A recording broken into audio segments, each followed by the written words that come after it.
Rock spinning through space. Welcome to the fucking news. What the papers say with me, D. Jackson, on the 10th of March, 2025. How you doing? I'm fucking great.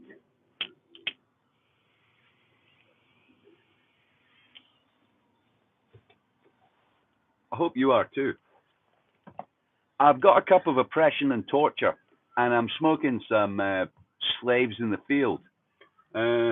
Later on, I'm going to throw my coffee cup out the window and misgender some wildlife. How about you? Uh, it's been a minute, hasn't it, YouTube? This is streaming to YouTube if you're watching this later on Facebook. It's been a minute because this channel, Fucking News, was banned for the entire term of the Biden presidency. I shit you not. Check it out. Literally to the day. It was a day either side, but uncannily, this channel was banned when Biden was elected, and then it was unbanned when he was ejected. And so here we are. I'm back. I can stream on my phone. It's great. I love streaming on my phone as opposed to, my laptop, which is a bit bulky. So, what the fucking papers say. Apparently, there's a lot of fiery stuff going on in the world about war. And somebody was telling me recently, because I posted a video about how I sent money to Ukraine to annoy Vladimir Putin, that I was funding evil, and that Starmer, the UK Prime Minister, was going to conscript me, along with many other people in Britain, to go and fight Russia in Ukraine. Dude, I'm fucking 60. If we're conscripting people like me, we're in big fucking trouble. Not only am I 60, but I have oppositional defiance disorder. Look it up. Essentially, it means fuck you. I'm not doing that. Fuck you. That's what oppositional defiance disorder means. But on a lighter note, so how will we be going to war? I thought we had. I don't think we have. I know we have. We have about £2 trillion worth of nuclear submarines, and we're building more. I used to work in the dockyard in Rosyth where they stationed the submarines, but they moved them to Devonport, something to do with the SMP. I don't know.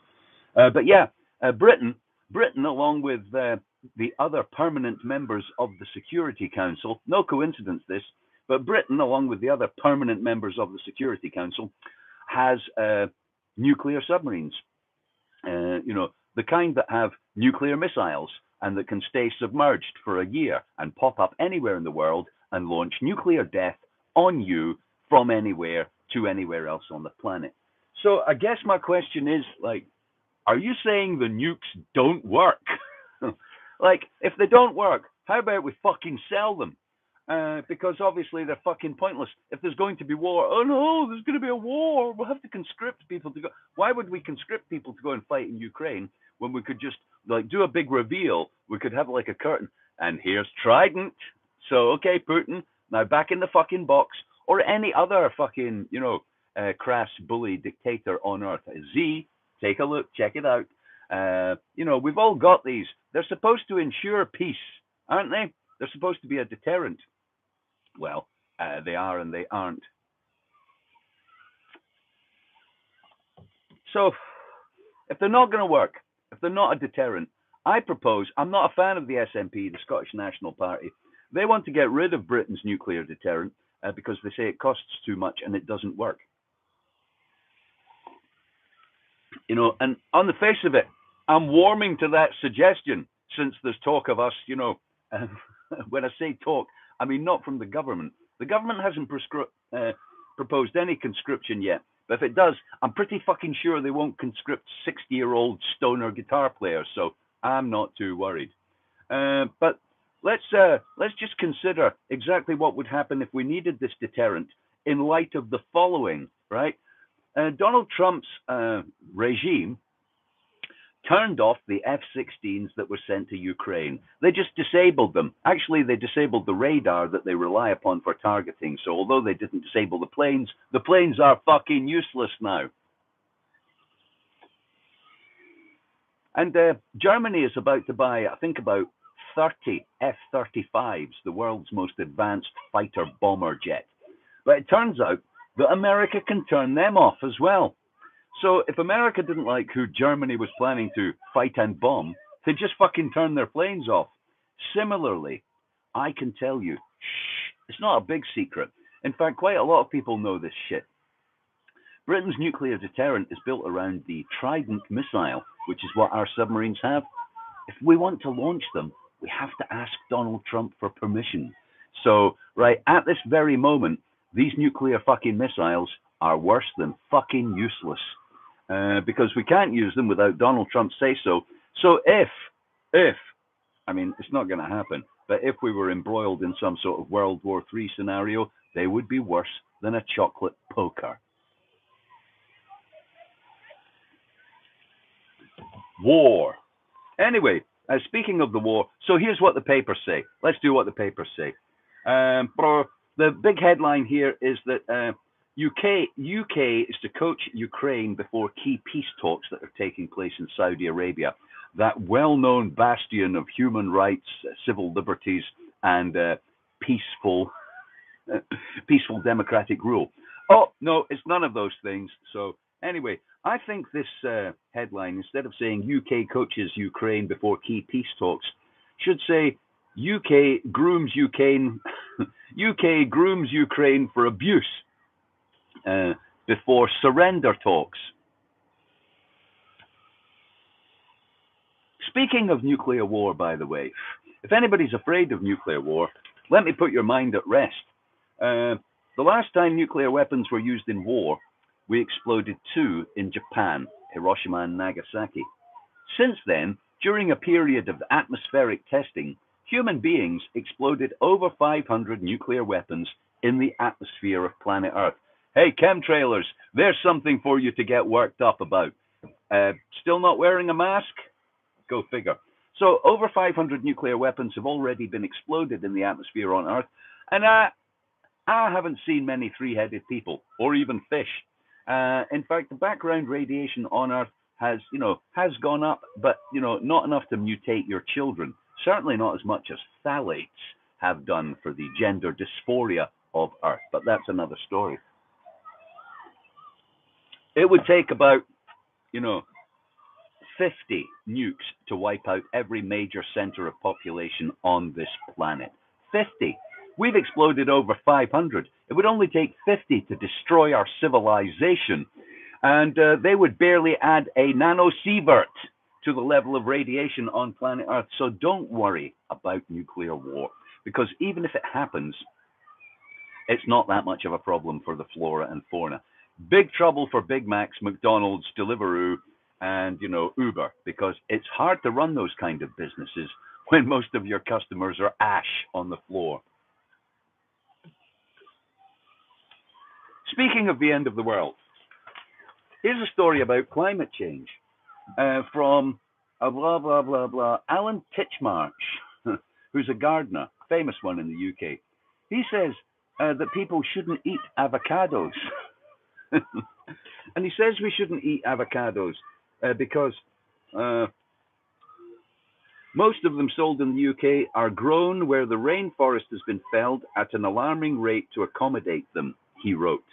They need huge, scarce supplies of water and are there and then shipped to our shores, often more than 5,000 miles across an ocean, for breakfast.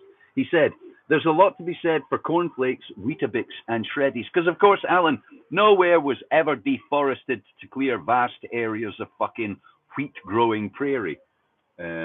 Also, he says here, the avocado has a carbon footprint 5 times higher than a banana and requires 320 liters of water. Because I'm a pedantic cunt, I had to Google that. I used AI to check, and it turns out he hasn't given an SI unit, which I find really annoying because it's meaningless. If you just say requires 320 liters of water, what, for breakfast? What does an avocado require 320 liters of breakfast for? A year? A plant? A fruit? What? He doesn't give an SI unit at all of any kind, so it's meaningless. But if you like bananas, that's 7,000 liters of water a year per plant. And if you like apples, it's 800 liters per tree. So we should avoid avocados, says Titchmarsh, because that'll help stop spewing fucking climate changing gases into the atmosphere. Oh no, it won't. Will it? It's fucking pointless middle class sob story. Speaking of middle class sob stories, check this out. Crufts made the front page. Right. This is the caption contest. If you'd like to, in your own time, add a caption to the comments section for this, I'll get you started. I think the dog's saying there's no fucking food in that, or take the lid off. I'll piss in it. Speaking, I don't know why Crufts. This is a dog show. I don't know why Crufts is on the front page when we're staring down the barrel of World War III, according to Donald Trump. But there you go. Some people say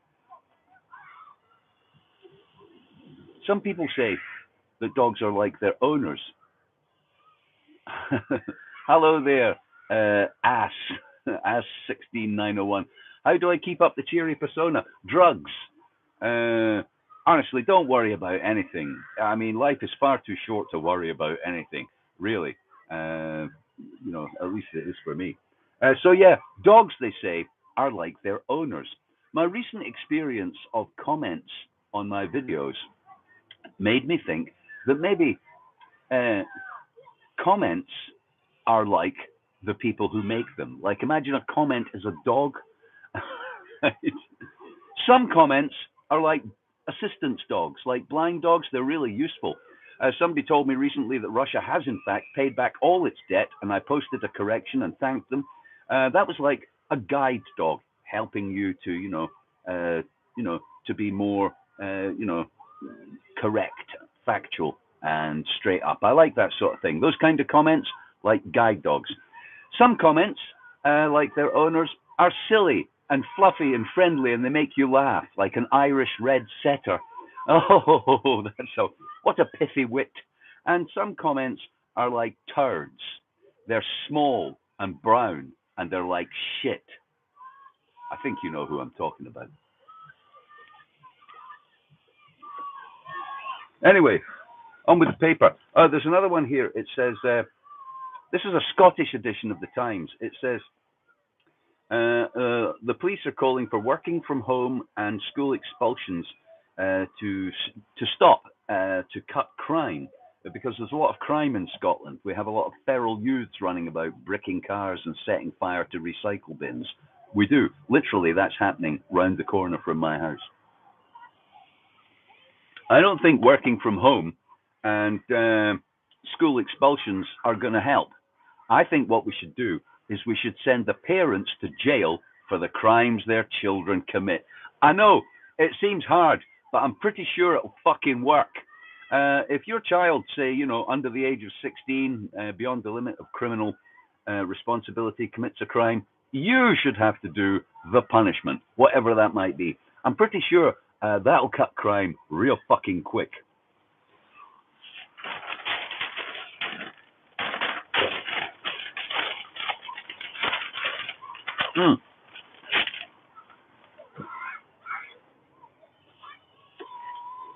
The Labour Party. It is what it says on the tin. The Labour Party. Here's some news from the Labour Party. Thanks, man. Thank you. Properly enjoyed what you've been doing. Thanks for watching. The Labour Party in the UK. It's called the Labour Party. I've never understood this.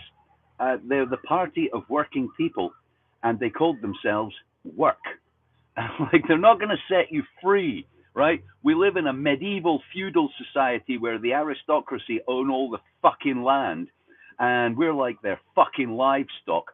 And the antidote, the opposition, and our saviors to this are going to get us longer tea breaks and a slightly higher minimum wage. Whoa, comrade, fucking yes, great idea. Oh, I'm right behind that. Not. So anyway, dozens of Labour MPs insist there is a moral duty to reform the welfare bill. What they want to do is reintroduce the workhouse. Literally, I'm not even joking. It's fucking industrial slavery. Basically, what they're saying is nobody in this country, the UK, gets any money or any fucking assistance with anything unless they work. Possibly in a 0 hours contract for Amazon, helping fuck the planet over. Then they can afford an avocado for breakfast. It's the fucking workhouse. Now, if you think I'm some sort of free ride, lazy fucking anarchist socialist, I'm not. I'm one of Thatcher's children. I've been self-employed for 40 years. I pay all my bills out of my own efforts, all of them. And yeah,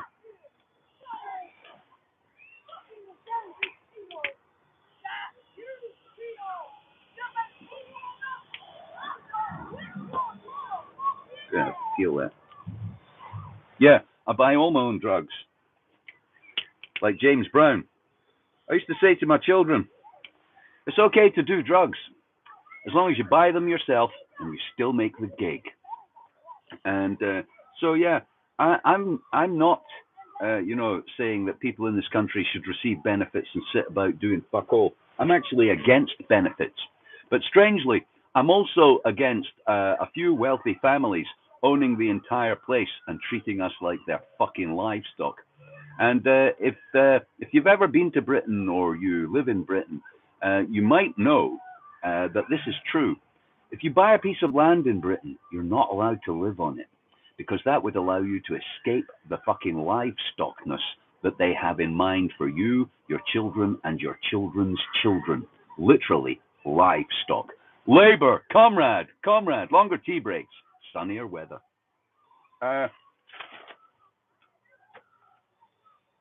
a story here about King Charles, speaking of the aristocracy. He produced a playlist, which he says, he recorded a radio show, and he says it's his personal playlist, right? Now, it's not. It's a piece of, like, PR. But let's just have a look at some of the things on the playlist. Number one on King Charles' playlist that he says is his personal playlist, Bob Marley, Could You Be Loved? Oh, dear. There's also Beyonce, there's a whole host of woke shit here. Honestly, there is. It's just pish. But I thought I'd like to share with you the photograph of him with Beyonce. Hopefully that will come through. Oh, no, it's reversed. That's Beyonce and King Charles. So because it's reversed, I'll have to read you the caption. King Charles is saying, "Have you met my brother?" And Beyonce saying, "Is that him over there with my daughter?"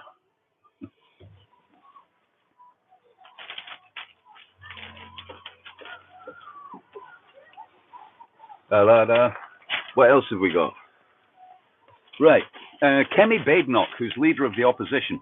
If you don't know, Kemi Badenoch is a black woman, and she's rabidly conservative and Tory, and anti-immigration and pro all kinds of Tory things. She's also got a bit of a thing about the BBC. She says the BBC Arabic channel is a platform for hate and terror.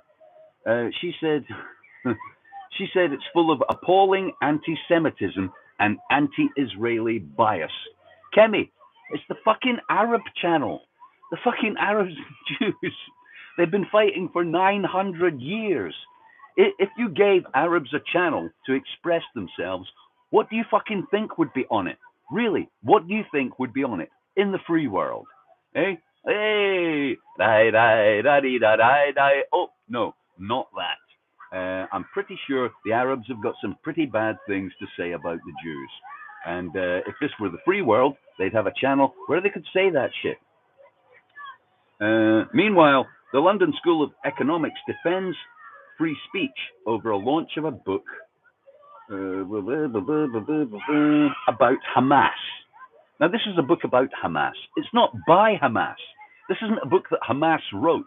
This is a book about Hamas. You could call it history or journalism. And the London School of Economics is having to defend free speech,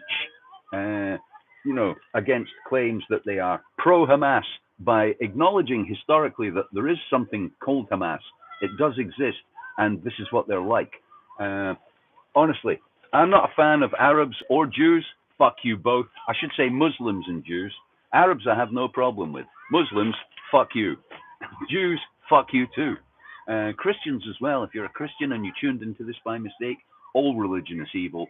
You're retarded, ignorant, moron, idiot fucks. But that's another story. So the Arab Channel, yes, ought to be anti-Semitic, shouldn't it? I mean, really, shouldn't it be? Yes, it's literally a military propaganda outfit. Totally. State-sponsored news, information, education, and entertainment. I'm not a fan.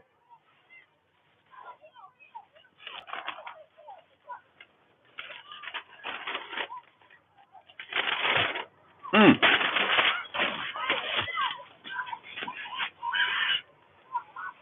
The war. Back to the war. SMP stance on nuclear weapons dangerously naive, says somebody. Scotland could drop nuclear weapons and still join the NATO military alliance, said an SMP spokesman. Seems unlikely. But, that's a double-page spread about the war. I'm not bothered by the war, really, because I happen to know we're fucked. Anybody who watches my stuff on a regular basis will know that I believe that climate change is now irreversible. It may take 1,000 years, but large mammals are going away, and you're a large mammal. So, smoke them while you've got them. Enjoy it while you can. Here's a story about Liz Truss, the former Prime Minister of Great Britain. And she's wearing a MAGA hat, right? And she's in America. I fucking don't know. I struggled to find something to say about Liz Truss in America until I read this paragraph. Why is Liz Truss in America? Perhaps it's because of the finances. She was paid £67,000 for a single speech at several US engagements, including the Heritage Foundation, which is called to root out the deep state. Root out the deep state. Now, I'm broadly in favor of about 7 billion people going away. I am. So, I'm not really bothered by the deep state fiddling the books. Yeah, fungi are good for a few shrooms will see you right as well. Somebody told me recently that the global elite were a big problem and that the Trump and Musk regime were going to deal with the global elite. And there's been a great deal of hoo-ha in America about celebrating how Trump represents the battle against the global elite. Fuck that. Fucking hell. Who's going to serve me coffee if we dismantle the global elite? Really? Who's going to serve me coffee? Who's going to pick the coffee? How am I going to pump gas in my van if we get rid of the global elite? This is like a Monty Python sketch. What have the global elite ever done for us? Well, blah, blah, blah. But let me ask you another question on the back of Donald Trump's speech to Congress. In Donald Trump's speech to Congress, he made a number of claims, a long list of them, in fact. They were all factually incorrect. On such a huge scale, you wouldn't need to fact check Donald Trump's speech to know that it was all factually incorrect, because it was bullshit nearly from the get-go. But two of my favorite ones are 8 million for transgender mice, which were transgenic mice, which had been altered so that drugs intended to treat humans could be tested on them more efficaciously. And the other one was about inflation, which, by the way, is skyrocketing in America. And he claimed inflation had never been higher than under the Biden regime, which, if you ever lived through the Depression or if you have even a scant knowledge of history of America, is total pish. So, in terms of the global elite versus the global dum-dum, right? I'm for the global elite. I'm also for one world government. Why? Because we'll know where to go and string them up by a lamppost. Okay, well, that's about it for today. Thanks for tuning in. Remember, today is the worst day since yesterday, and tomorrow will suck even more. So all that stuff you were going to do, I'd get on with it. Thanks for watching.